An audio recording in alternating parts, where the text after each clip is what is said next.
Bonjour à tous, bienvenue dans votre émission du multiplex de ce mercredi 12 avril. Au programme aujourd'hui, 5 hippodromes en activité, 3 réunions étrangères et 2 réunions françaises. Notre Quintet Plus aujourd'hui, il se disputera sur l'hippodrome de Lyon-Paris dès la première épreuve du programme. Ce sera la 3e étape du Grand National du Trot Paris Turf, un groupe 3 pour 18 concurrents.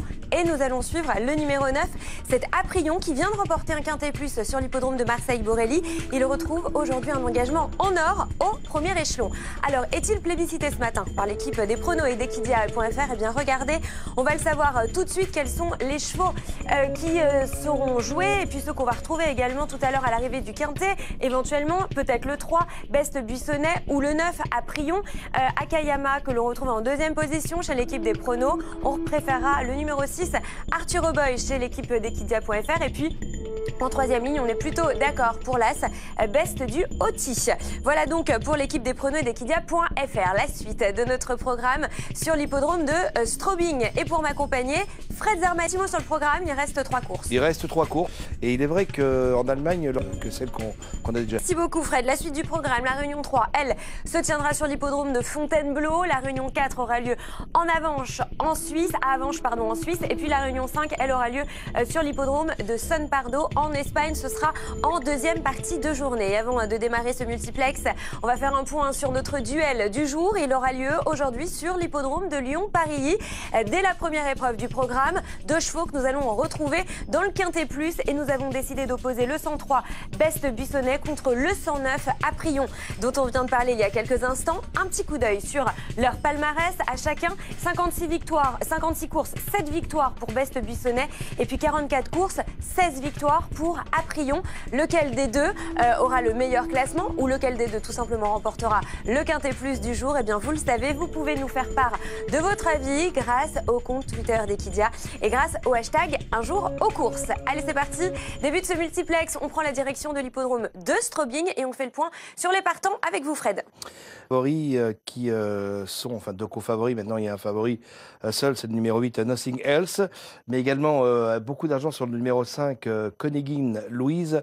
Voilà 2 concurrents qui au papier. 10, 1925 mètres à parcourir, c'est parti, direction Straubing. De Straubing. On va vous retrouver tout à l'heure pour la prochaine, ce sera aux alentours de 12h40. L'arrivée 4, 5, As et 7. À tout à l'heure, Fred. La suite du programme, ça se passe en France. Notre réunion française qui va se dérouler sur l'hippodrome de Fontainebleau. Je vous propose d'aller retrouver et saluer Charlie Millepied qui va nous accompagner tout au long de cette journée. On prend les premières infos avec lui. Bonjour Charlie.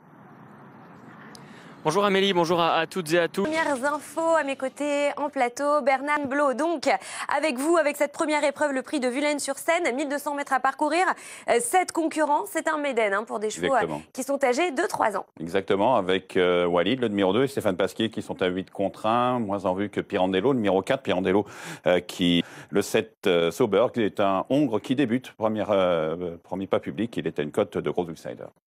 Très bien. Alors, on a un conseil de jeu, Bernard, qui concerne le numéro 6. On en parlait il y a quelques instants. C'est le conseil de jeu de Jordan Philippi. Fuego de la Mort, donc grand favori. C'est logique. Assez logique. Et puis, je vous propose bien de regarder une course de ref qui concerne justement le favori du jour. Voilà, on le retrouve à l'extérieur, Kazakh noir et blanc. Pas forcément sa surface idéale. On va le savoir dans quelques instants, mais c'est évidemment...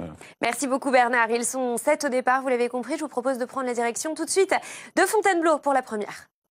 Le 3 s'impose donc dans notre premier rendez-vous effectivement à Fontainebleau. 3, 6, 4, 5 et 2. C'est la bonne combinaison provisoire pour l'heure, mon cher Bernard. À tout à l'heure. On marque une courte pause sur l'antenne d'Equidia et on se retrouve juste après la pub. À tout de suite.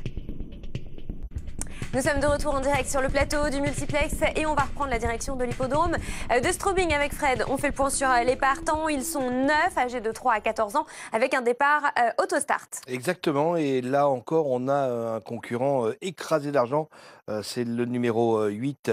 On va le voir lors du 2e tableau. Alors, est-ce que ce numéro 8 est... en tout cas, ce numéro 8, de temps en temps, fait des petites bêtises. Donc, 1,90 €, c'est peu payé. Très bien, merci beaucoup Fred. Je vous propose de prendre la direction de Straubing tout de suite pour la 4e. C'est parti. Le 9 s'impose donc dans notre rendez-vous sur l'hippodrome de Stobing. C'était le 4e, il en reste encore une. Rendez-vous tout à l'heure, Fred, aux alentours de 13h10. Pour l'heure, on va repartir sur l'hippodrome de Fontainebleau. On va s'intéresser à la 2e, le prix de Samois-sur-Seine. Un Maiden tout à l'heure qui était réservé au mâle. Cette fois-ci, Bernard, il est réservé donc au pouliche. Exactement, Amélie, avec la liste de ses concurrentes. La Bréviaire est sur une entrée intéressante. Elle est à 7 contre 1. On a ensuite des pouliches assez peu en vue jusqu'au numéro 5, Bouquet de Flores. On va y revenir, qui reste sur une très bonne sortie sur ce même parc de Freddy Head et la Kazakh Vertemer. Ensuite, Fragola numéro 8 est pour sa part abandonné. Et on a une course de rêve Bernard qui concerne le numéro 5. Exactement, on le retrouve donc, c'était sur le parcours qui nous a trouvé le jour de sa première victoire, mais il y a de l'opposition. Très bien, merci beaucoup Bernard. Je vous propose de prendre la direction de l'hippodrome de Fontainebleau pour la 2e. C'est parti. 6, 5, 4, 3 et As, l'arrivée provisoire de notre 2e rendez-vous sur l'hippodrome de Fontainebleau. On se retrouvera tout à l'heure pour le prix des arbustes aux alentours de 13h25. Petite page de pub et on retourne sur l'hippodrome de Stobing. À tout de suite. Nous sommes de retour en direct sur le plateau du multiplex. Avant de repartir sur l'hippodrome de Stobing, petit rappel de notre duel du jour qui aura lieu tout à l'heure sur l'hippodrome de Lyon-Parilly pour le quintet. Nous avons décidé d'opposer Best du Buissonnet, le 103 contre le 109 à Prion. Les premières tendances au niveau des votes, regardez, eh bien vous êtes 71% à penser que Prion aura un meilleur classement et pourrait peut-être même remporter le quintet plus tout à l'heure. Vous pouvez bien évidemment continuer à voter puisque le quintet aura lieu tout à l'heure aux alentours de 13h47. Je vous propose de repartir donc sur l'hippodrome de Stobing pour la dernière, 13h10. C'est une épreuve où ils seront 11. Départ autostart, nos chevaux sont âgés de 3 à 14 ans. Oui, une course un petit peu plus faible que celle à laquelle nous avons assisté dans la 4e course, puisqu'il ne faut pas avoir gagné 12 000 euros. 6, 9, c'est l'arrivée provisoire de ce tout dernier rendez-vous sur l'hippodrome de Stobing. Fred, merci beaucoup. Merci. Pour la suite du programme, eh bien, nous allons retourner sur l'hippodrome de Fontainebleau et on va tout de suite écouter Pierre-Charles Boudot qui s'est imposé tout à l'heure dans la précédente. Nous sommes de retour en direct, on repart à Fontainebleau et avant d'évoquer les partants de la 4e, je vous propose d'écouter Stéphane Pasquier qui a remporté tout à l'heure la 3e épreuve. Écoutez-le. Place à la 4e sur l'hippodrome de Fontainebleau, le prix de la Croix du Calvaire, un handicap pour des pouliches qui sont âgées de 3 ans. Elles sont 11, Bernard, il y aura 2000 mètres à parcourir. Et oui, avec en haut du tableau de protégé de Yann Barbero, avec Blue Hills qui est en forme, Broglie qui a laissé une assez belle impression l'autre jour, Broglie est à 8,50 €, la favorite c'est le numéro 6 à la montre de Pauline Dominois, est aux alentours de 14 contre 1.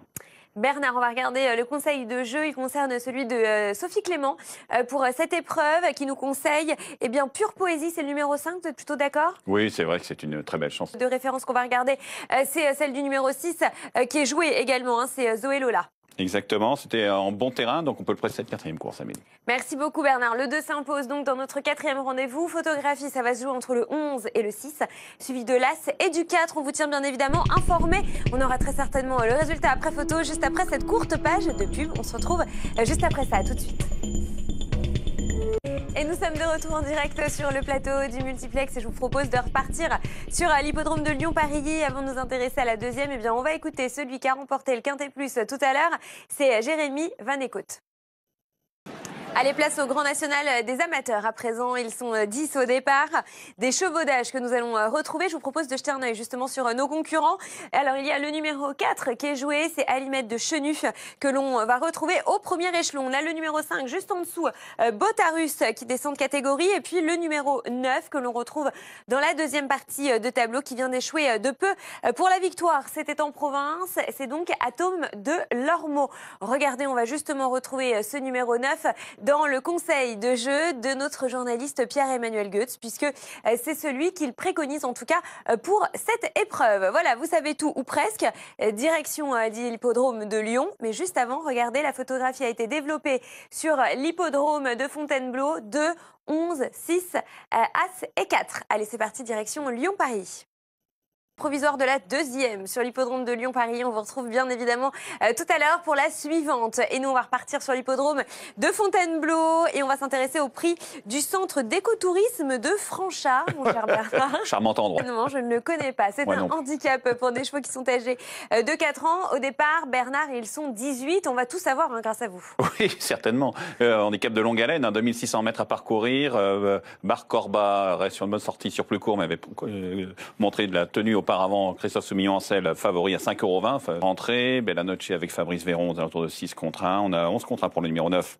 No Run, No Pay. Linda's Cap est un outsider amusant, numéro 10. En bas du tableau, des chevaux peu en vue pour la plupart d'entre eux, même si on a le numéro 14 qui est un peu en vue. C'est le conseil de Hervé Angel. Et il nous propose, Hervé, le numéro 9, No Run, No Pay. Qu'est-ce que vous en pensez? Oui, une pouliche qui reste sur une scie. C'est assez osé, mais c'est très défendable, évidemment. Très bien. Allez, je vous propose de regarder la course de ref du favori, c'est Bar Corba, qui sera donc associé. Final, ce poulain de 4 ans. Très bien, merci beaucoup Bernard. C'est parti, direction Fontainebleau. Nous en sommes à la 5e. Provisoire de cette 5e course, Amélie. Merci beaucoup Bernard, à tout à l'heure pour la prochaine. As, 15, 4, 3, 9, arrivée provisoire de ce 5e rendez-vous sur l'hippodrome de Fontainebleau. Allez les amateurs du trot, on repart sur l'hippodrome de Lyon. On va s'intéresser au prix du Pays niçois. 14h50 pour le départ, une course européenne qui met aux prises 15 concurrents, des chevaux d'âge. Alors il y a 2 chevaux qui se détachent du reste du lot. C'est le numéro 4, Amiral de Beaulieu, qui est joué, mais le favori c'est le numéro 5, Blackbird Wood, qui est au top de sa forme et qui va tenter la passe de 3 dans le reste des concurrents. Vous allez voir, on va tourner la page. Je vous le disais, ils sont 15, deuxième partie de tableau et troisième partie de tableau. On retrouve que des outsiders. On va retrouver, voilà, c'est le dernier concurrent, ce numéro 15. Allez, je vous propose de prendre la direction de l'hippodrome de Lyon-Paris. On continue bien sûr à évoquer les partants avec Olivier Thomas sur place. Vous sur l'hippodrome de Lyon-Paris, la prochaine bien évidemment tout à l'heure, juste après notre 6e épreuve que nous allons évoquer à présent sur l'hippodrome de Fontainebleau, une épreuve à réclamer au départ. Bernard, ils sont 11, une course réservée à des Gentleman Riders et des cavalières, à noter que le 2 est non partant. Exactement, Perrine Chayet est une des cavalières en piste sur Zillion Dollar Cup. Zillion Dollar Cup qui aurait peut-être préféré une piste plus profonde. Dashing Line est bien connu, est un outsider, contraire du numéro 5 Cosmic City. Florent Guy favori à 2,50 €, mais on lui dispute, à savoir Mondelino. Et pour sa part, avec Yannick Mergieri à ses envies, on aura noté que notre cher Thibaut Marlin est dans la course avec un outsider. Ce ne sera pas facile pour lui sur le dos du 7 Notaire. On va regarder la course de ref du numéro 6, c'est Parcory. Exactement, qui a été supplémenté donc par Guylain Bertrand après dans cette 6e course.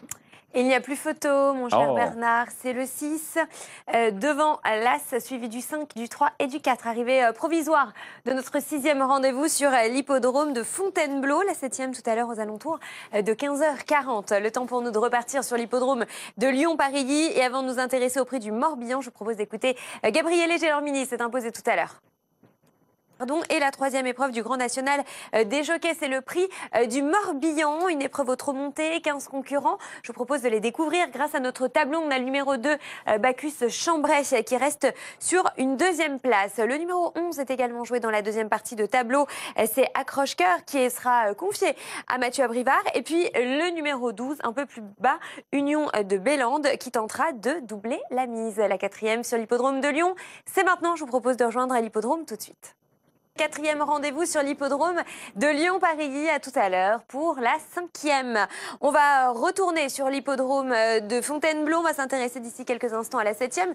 Juste avant, souvenez-vous, il y avait réclamation, puisque le 8 est réclamé contre le 5. Finalement, l'arrivée est inchangée. Elle est officielle. On va regarder avec vous, Bernard, la photo finish. La grande chose et la belle extension. On s'intéresse à présent au prix de l'Orvan. Un handicap pour 18 concurrents. Ils sont âgés de 5 ans et plus. Exactement. Pic 5, on va finir par 2 handicaps touffus et 2 supports de Pic 5. Blushing Pegasus est un outsider à 36 contre 1 avec Laura Grosso en placement de Delphine Santiago. J'ai oublié de préciser, Delphine Santiago est tombée. 2 conseils de jeu de nos journalistes. On va les regarder tout de suite pour cette épreuve. Alors, on a celui de Vincent Lahalle qui nous conseille le numéro 7, Trigger Flash. Et puis, Julien Marcy, lui, qui est plutôt numéro 16. Est-ce que vous avez une préférence parmi les deux? Les deux sont des chances amusantes. Alfa Rocho reste sur des sorties sur peut-être trop court, 1500 mètres. Attention, c'est un outsider amusant. Je suis assez d'accord avec Julien Marcy. Et Trigger Flash, on l'a dit, assez bien placé. On regarde tout de suite une course de ref qui concerne le numéro 4, Private. Merci Bernard. L'arrivée donc de la 7e, on l'a compris, assez Arrivée de handicap, photographie pour la victoire voilà, et pour la 3e place. confuse. On aura bien évidemment le résultat après photo d'ici quelques instants. Le temps pour nous de repartir sur l'hippodrome de Lyon, 15h55 donc pour le départ de la prochaine. Le prix du Pas-de-Calais, une épreuve pour des juments qui sont âgées de 6 et 7 ans. Au départ, elles sont 13 épreuves réservées aux apprentis et la jockey. Il n'y a que des outsiders dans cette épreuve.